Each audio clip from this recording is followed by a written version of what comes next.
Boa noite a todos, vamos para mais uma oração da noite. O versículo que a gente vai estar lendo hoje está em Salmos, no capítulo 51 e versículo 10, que diz assim: Cria em mim, ó Deus, um coração puro e renova em mim um espírito reto. O que isso quer nos dizer? Aqui fala, que é um salmo de Davi, onde ele suplica a Deus, para que Deus ele venha dar o coração a Davi, um coração puro, um coração sem maldade, um coração sem mentira, um coração traiçoeiro, um coração bondoso. Então, ele pede isso a Deus, para que Deus também renove nele um espírito reto, que ande pelo caminho certo, o caminho de Deus, o caminho estreito, o caminho que não ande nem para a direita nem para a esquerda, e sim reto. Então é isso que nós devemos pedir a Deus todos os dias, sim, porque todos os dias nós acordamos com tentações do inimigo. Todos os dias acordamos com provações. Provações do qual vai nos deixar ou mais longe de Deus ou mais perto de Deus. Então, Davi estava passando por um momento muito difícil aqui. E ele começou a citar esse salmo. Cria em mim. Ele, na verdade, ele criou esse salmo, né? Que agora hoje é o salmo. Para nós, como exemplo, para que a gente venha clamar a Deus nesse momento de tristeza, quando estiver passando um momento ali de problema, a gente venha citar esse salmo, lembrar, para que Deus venha criar em você um coração puro, um coração sem maldade, aquele coração bondoso, aquele coração que quer ajudar as pessoas, aquele coração que está ali disponível para ajudar quem for, seja desconhecido ou não. Um coração que vai fazer o bem e não fazer o mal.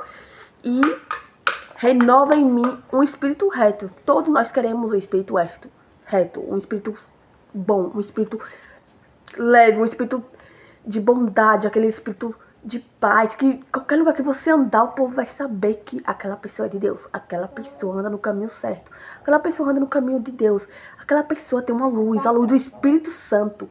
Então devemos entender uma coisa, se a Bíblia deixa claro aqui, esse salmo de Davi, porque ele quer nos mostrar que nós vamos passar por situações, sim, parecidas com Davi, ou até mesmo piores. Então nós devemos lembrar desse salmo, que Deus, ele ouviu essa oração de Davi e concedeu a ele um coração puro e um espírito reto. Então é isso que você deve pedir a Deus, com muita fé, muita fé. Não adianta falar da boca para fora. Quando a gente fala da boca para fora, a gente não está falando com fé, e se com incerteza, e se com dúvida, e com medo. Não tenha medo de falar para Deus o que você está sentindo, o que você está passando hoje, tá? A Bíblia deixa claro que a gente deve buscar a Deus nesse momento de tristeza.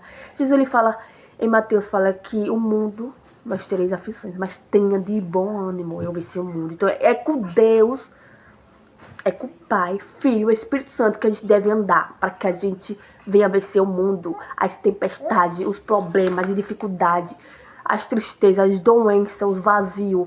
É com Deus que nós devemos viver junto. Por quê? Porque aí Jesus vai vencer. Porque Jesus, ele venceu. Se Jesus venceu, a gente vai vencer junto. Então, que a gente venha ser cristãos fiéis a Deus. E não venha desistir de Deus por conta da dificuldade da vida. Porque Jesus em nenhum momento desistiu da gente. Em nenhum momento. Desde Jesus sentiu aquela dor imensa ali naquela cruz. E simplesmente, eu largo tudo. Eu não aguento mais. Porque o ser humano estava zombando de Deus. Estava zombando de Deus, zombando do Filho de Deus. E naquele momento, Deus fez o quê? Deus se mantém firme. Manteve Jesus firme naquela cruz. Tá? Porque é claro que você dá o seu filho único ali naquele momento e não sentir uma angústia ali. Não sei o que Deus sentiu naquele momento. Eu sei que foi um momento assim de angústia e tristeza na carne de Jesus, tá? Na alma de Jesus, que ele recebeu sobre ele todos os pecados da humanidade, daqueles ainda que não vieram, do nosso, principalmente. Então devemos entender uma coisa, Jesus, ele suportou firme até o fim para nos dar salvação. E é isso que devemos suportar. Qualquer probleminha, não tem nem comparação ao que Jesus sofreu. Então aguenta firme aí. Busca a Deus. Faça como Davi. Clame por Deus. Clame por Deus para que ele venha te dar um coração puro, para que essa maldade que você tem no coração venha sair, entendeu? E que você venha ter um espírito reto, um espírito que faz as coisas certas, que anda na luz e não nas trevas, entendeu? Agora vamos para mais uma oração da noite. Oremos. Querido Deus, amado Pai, obrigado, Senhor, por mais um dia. Obrigado, Senhor, pela proteção, pelo livramento. Que o Senhor venha nos abençoar, nos proteger de todo mal. Que o Espírito Santo de Deus venha cada dia mais nos ajudar a ser fiel a Ti, para que a gente venha ter um bom coração. coração puro. E que a gente venha ter um espírito bom, um espírito reto, um espírito que anda na sua luz, um espírito que segue o caminho de Jesus, da porta estreita. E que o Espírito Santo venha visitar um lado dessas pessoas que hoje estão desviadas do teu caminho, Senhor. Que o Espírito Santo venha encher de paz, que excede todo entendimento. Em nome do Senhor Jesus Cristo. Amém.